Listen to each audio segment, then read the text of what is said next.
Did you have any of your own guidance you'd like to offer for people who might be experiencing something like burnout? Yeah, I mean, I think burnout looks differently for a lot of different people.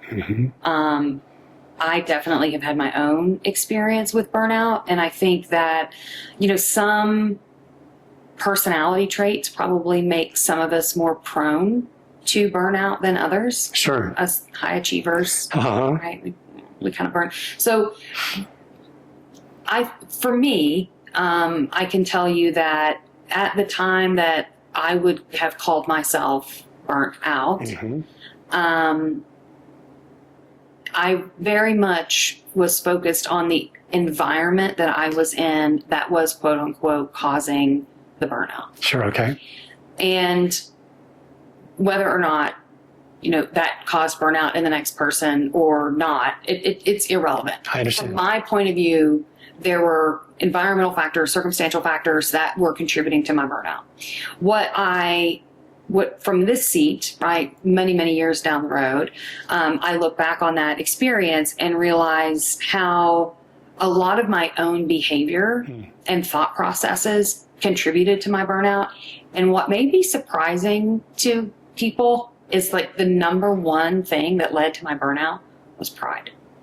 And pride in that I really should have left the environment, because I kept trying to change the environment. I kept trying to change the circumstances. I kept trying to create something different, a different experience for myself and others.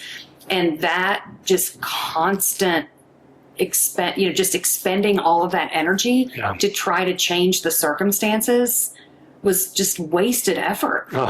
Whereas I really just should have left, right? Like as soon as I recognized that I was the only one trying to change the environment. Like, what was I doing? Sure. So it was a little bit of pride, right? A little bit of like, I can do this. I wanted something different, and I was like a dog with a bone trying to create something different. And, at the end of the day, like I had limitations. Yeah. I just was very reluctant to accept. I understand. And so that lack of acceptance really generated the burnout. Again, looking back, when there were signs that my attempts at changing the circumstances were not going to be fruitful, I should have just left and looked for a different set of circumstances. Do you have just a quick guidance on how can you identify that the environment is the issue? Well, I think it's never all one thing, right? So I think it's a lot of things. And my mentor has always said, you really only ever have two choices in life. Change your circumstances or change your attitude about them. Said differently, there's a lot of philosophers and religious leaders that talk about how suffering is self-inflicted. Viktor Frankl's Man's Search for Meaning is a whole contemplation about how suffering is self-inflicted. And suffering happens when what your perception of what should be is misaligned with what actually is. Right. That is suffering. And so recognizing that you're creating your own suffering by wanting something different or evaluating the situation in a way that's like, this should not be like this. Like that, you either have to change your circumstances or you have to change your attitude about them. So my inability to change my attitude about my circumstances created the burnout. Yeah, sure. So if I can't change the attitude, I needed to change the circumstances. I get you. But instead, I just let that go on way too long. I understand. Yeah, that makes sense.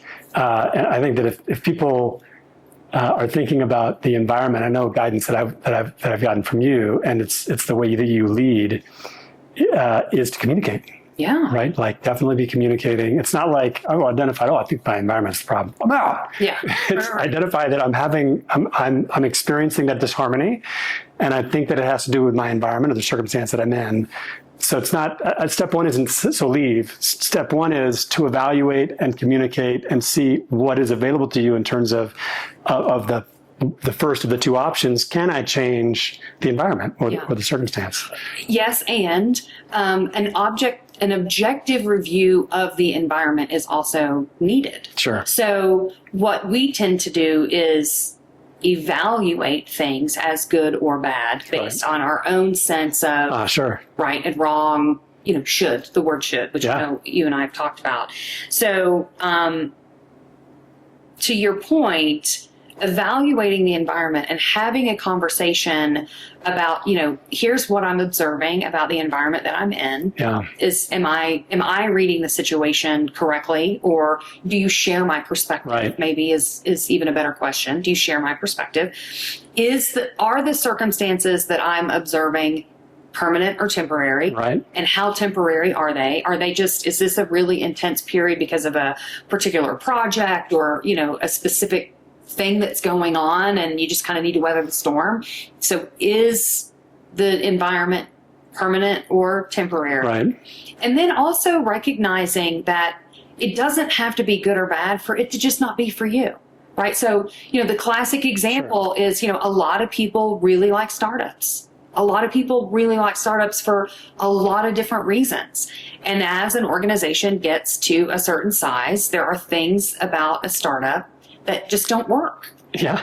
They just don't. Yeah, I understand. So if you like to work in an environment that, looks like a startup, as an organization grows and scales, the likelihood is that there's going to be a misalignment in what you desire, your needs, which we talked about. Yes. And how the organization is going to behave. Yeah. It doesn't mean that the organization's bad. It just means that it's no longer for you. Yeah. And I think my guidance would be try not to have feelings about that, right? Just recognize it for what it is and try to find a different environment that meets your needs better. Yeah. But change is scary for everybody. Totally right. Well, I appreciate that we've been able to talk about this. What I feel I want to do is to encourage anyone who's actually listened to this whole thing. First, thank you for listening to this whole thing.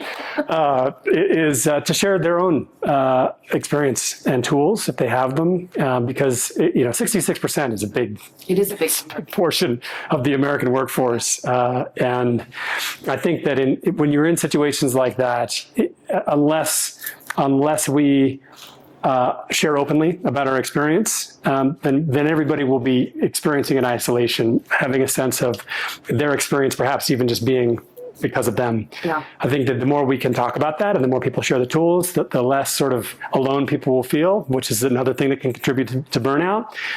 And the more tools that we can share, the less we'll be experiencing it. Yeah. So, one other comment that I want to make is I think perspective matters. Okay. And an example that has been cited to me is, if you have never, ever, ever had a speeding ticket and and nothing else has ever really happened to you ever, right?